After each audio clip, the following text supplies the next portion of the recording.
Assalamu alaikum.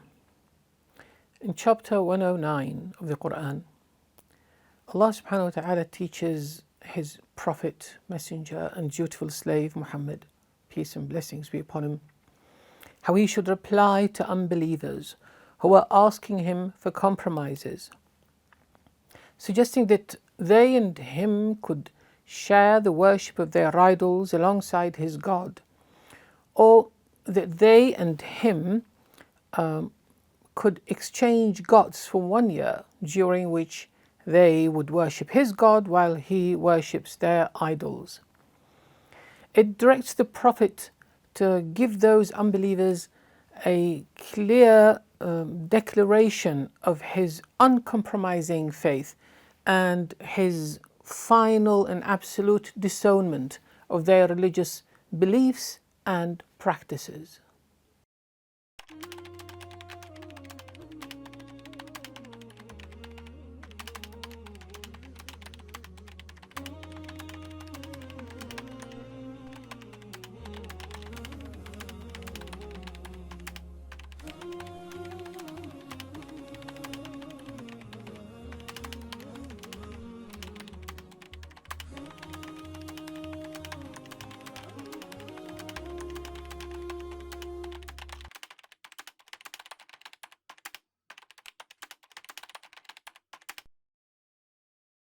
Say, O unbelievers, I do not worship what you worship, nor do you worship what I worship. And I'm never worshipping what you have ever worshipped, nor are ever performing my worship the way you have been performing your worship. Nor are you ever worshipping what I worship, nor are ever performing your worship in a manner similar to my worship. Your religious faith and your devotions are yours, while my faith and my devotions are mine. Accordingly, you have a judgment of your own, and I have a judgment of my own, and you have your requital, while I have my requital.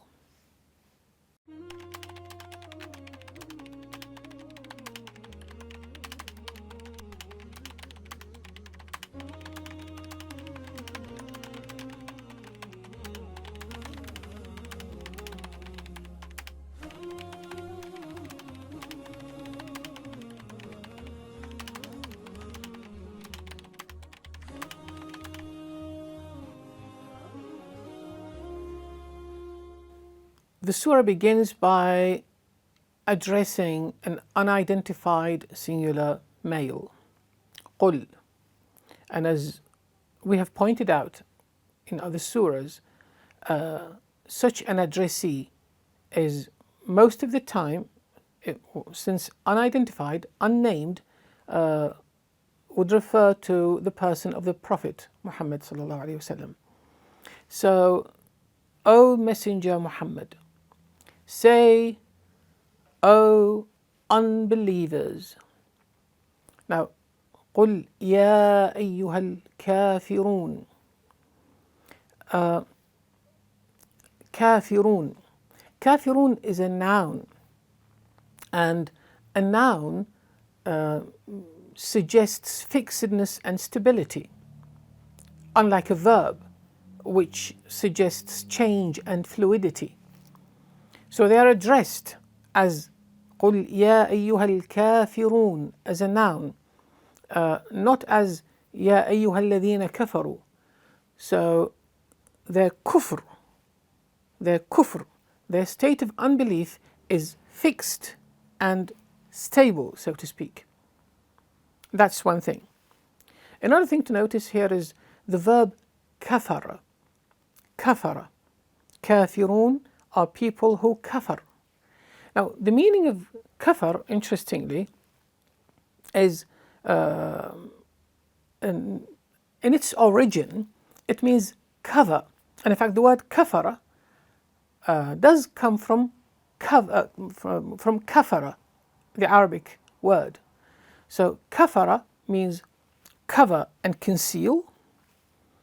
It also means deny connection with something, claim not to have any connection with, and it also means deny a favor.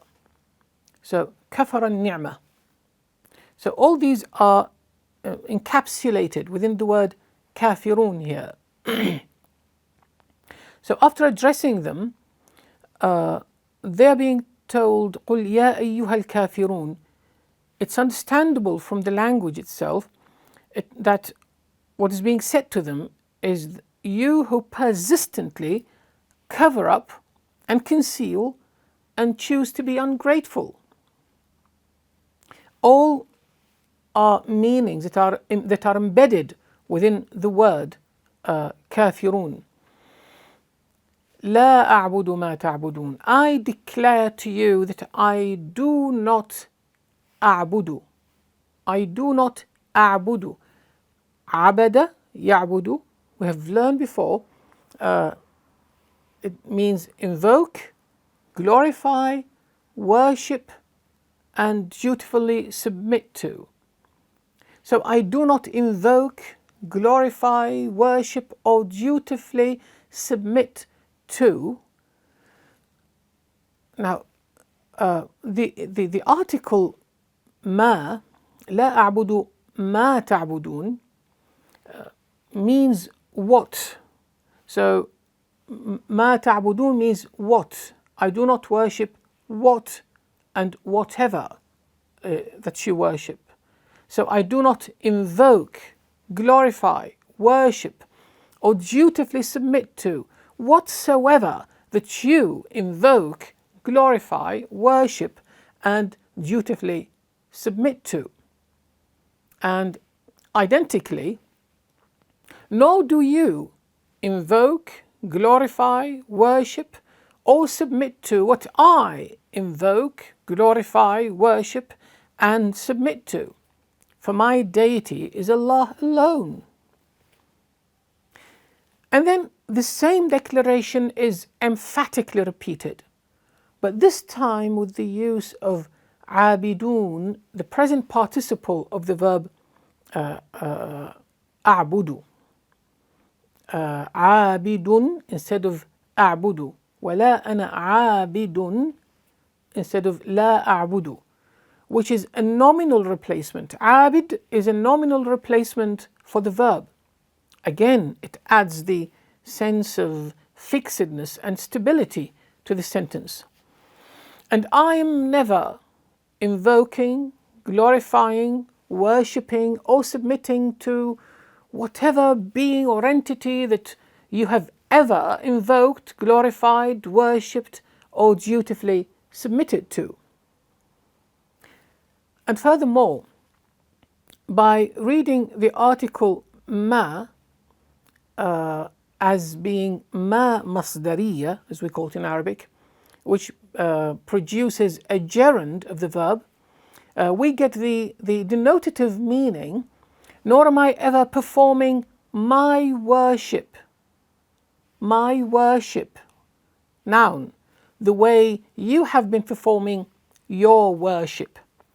And identically, nor are you ever invoking, glorifying, worshipping, or submitting to what I invoke, glorify, worship, and dutifully submit to. And again, nor are ever performing your worship in a manner similar to my worship.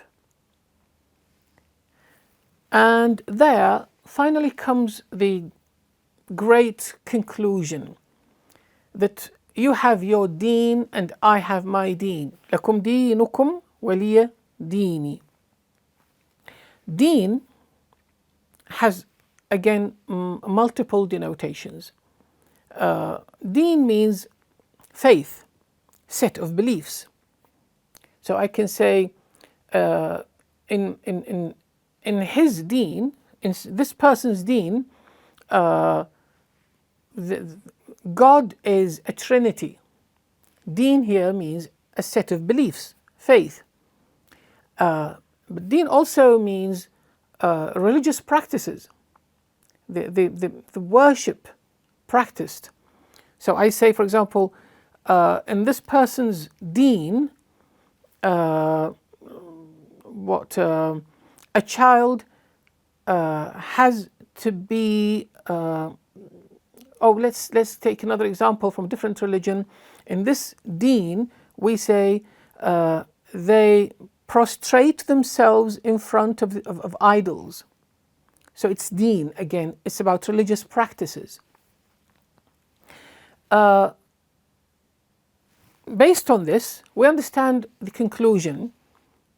No doubt, yours alone, lakum dinukum, yours alone are your religious faith and your religious practices.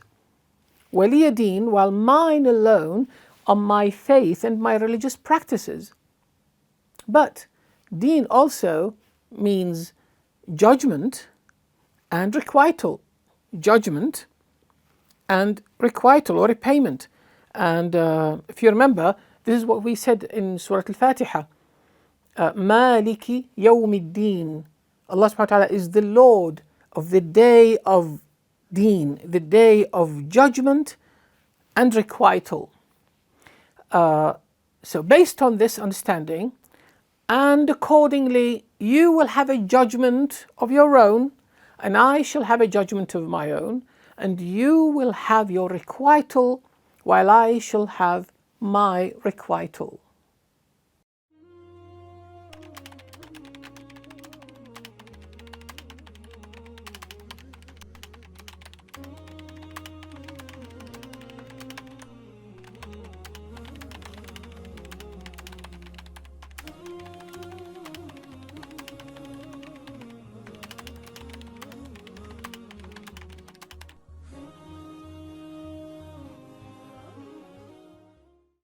O Messenger Muhammad, clearly and unequivocally proclaim your steadfastness in faith to unbelievers, especially those of them who continue to suggest compromises between you and them in matters of faith. Say, O unbelievers, you who persistently cover up the truth rationally realizable to you, and conceal the fitrah, the natural disposition of innate virtuousness ingrained in you, urging you intuitively to submit to Allah as the one and only Lord and Deity, and by doing so choose to be ungrateful to Allah for all His countless favours. I declare to you that I do not ever accept in any manner, to any degree, and for any length of time, to invoke, glorify, worship, or dutifully submit to whatsoever that you invoke, glorify, worship, and dutifully submit to, besides or instead of Allah. Nor do you, even while claiming that you also believe in Allah, invoke, glorify, worship, or submit to what I invoke, glorify, worship, and dutifully submit to as far as the concept of deity is concerned. For my deity is Allah alone, the one and only Lord, Creator, Nurturer, and Sovereign Owner of the heavens and the earth and all that is amidst them or beyond, all that has ever existed or that may ever come into existence, who has no imperfections whatsoever in Himself, His actions or His words, and who has never had any likeness, peer, partner, parent or progeny, who alone deserves to be worshipped and to be avidly, unceasingly and unrestrictedly loved, thanked, revered, feared, obeyed, glorified, supplicated to, hoped for, and fully trusted and relied upon. This is the entity of Him whom I worship alone, and hence I am never at any time to come invoking, glorifying, worshipping, or submitting to whatever being or entity that you have ever invoked, glorified, worshipped or dutifully submitted to besides or instead of Allah. Nor am I ever performing my worship of my one and only deity the way you have been performing your worship of your false deities, but rather only the way my Lord wills me to worship Him. Nor are you, while insisting on your false beliefs, ever invoking, glorifying, worshipping, or submitting to what I invoke, glorify, worship, and dutifully submit to as the one and only rightful deity, nor are ever performing your worship of whatsoever that you deify in a manner similar to my divinely taught worship of my deity.